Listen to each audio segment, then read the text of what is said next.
Good afternoon. This is meteorologist Dave Nadler from the National Weather Service in Peachtree City, Atlanta. We just wanted to give everybody a quick update on kind of what we're seeing, what we expect through the afternoon and evening hours today.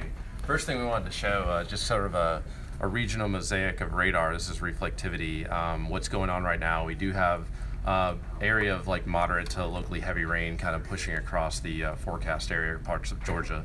The heavier rain is further south of Macon I-16 line. One of the things we haven't actually noticed this morning and gotten a lot of reports on is the very strong to even damaging winds right along the back edge of this precip shield that's now moving across Atlanta Metro. We've had reports of winds 40, 50, even upwards of 60 miles per hour earlier today across parts of the higher elevations of North Georgia. So that has brought some trees down, power lines, and even some minor structural damage. So as the back edge of this rain shield continues to move to the north and east over the next couple hours, we don't expect the 60 mile per hour wind gusts, but we are seeing winds 30, 40, maybe even upwards of 50 miles per hour. So that can certainly result in a little bit of damage over the next couple hours. So be mindful of that. This isn't a severe thunderstorm event, but we're definitely seeing the stronger wind gust on the backside of that rain shield. So that's going to continue to move to the east over the next few hours. I kind of wanted to show you a big picture as the satellite loads here. We're watching a deepening trough. Let me just kind of remove this last frame here. Okay. So we have this is sort of the satellite image right now. We have a trough of low pressure in the upper levels spinning over eastern Arkansas and western Tennessee.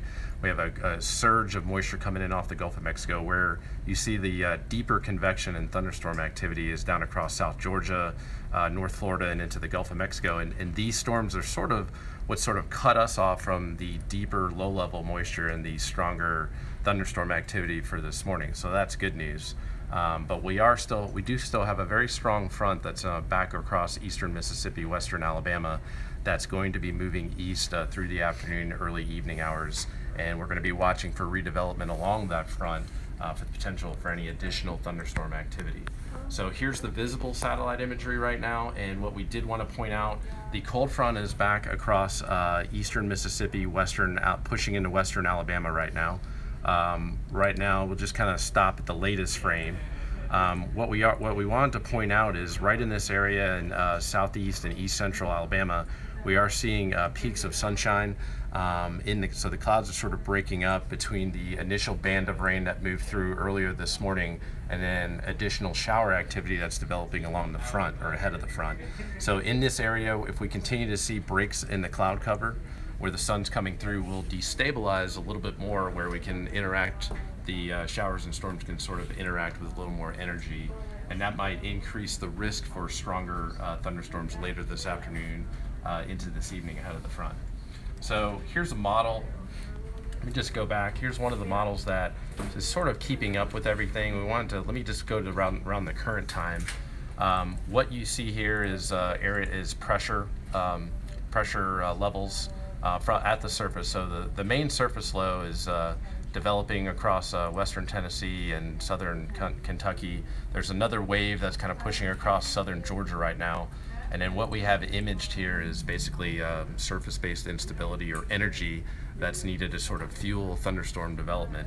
You can see the deeper pinks and blues and purples across the Gulf of Mexico, Florida, and even in the Atlantic, where the best energy is. So the area black here you see between the initial wave and the cold front, there's really not a whole lot of energy to work with, and that's a good thing. But as we go in time, we're going to watch a little sliver of instability or energy work up along the front, and if we see breaks in the cloud cover and sunshine, then this instability or this energy could be a little bit more realized, and that could actually result in the deeper thunderstorm development along the strong cold front later today. But this is one of the models that's showing. We feel that it's reasonable that as we progress, this is about 3 o'clock in the afternoon, 4 o'clock, 5 o'clock, and 6 o'clock, somewhere along the Alabama state line into parts of west central and central Georgia is where there could be enough instability and energy to interact with the cold front to produce a couple of strong to maybe isolated severe thunderstorms. So we'll be watching that through the rest of the afternoon into the evening hours. One of our high-res models just kind of go through this and show you. This is around 2 o'clock this afternoon.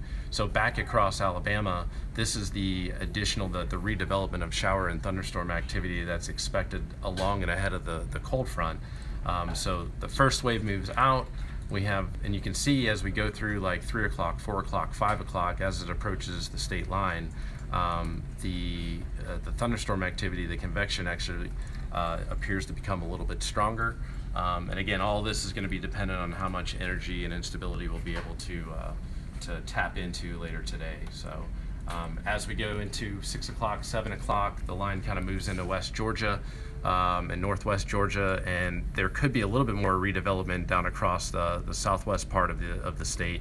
We'll be watching for that as it moves into portions of our area, basically from like Americus up toward Macon and then east toward Vidalia, Dublin, those areas, Swainsboro. Those areas may have a little bit better energy to work with later this afternoon into this evening ahead of the cold front, and that's where we could see a higher risk for a few strong to severe thunderstorms. So that's all we got right now. We'll keep everybody updated as needed, but just wanted to push this out right now, and have a good afternoon.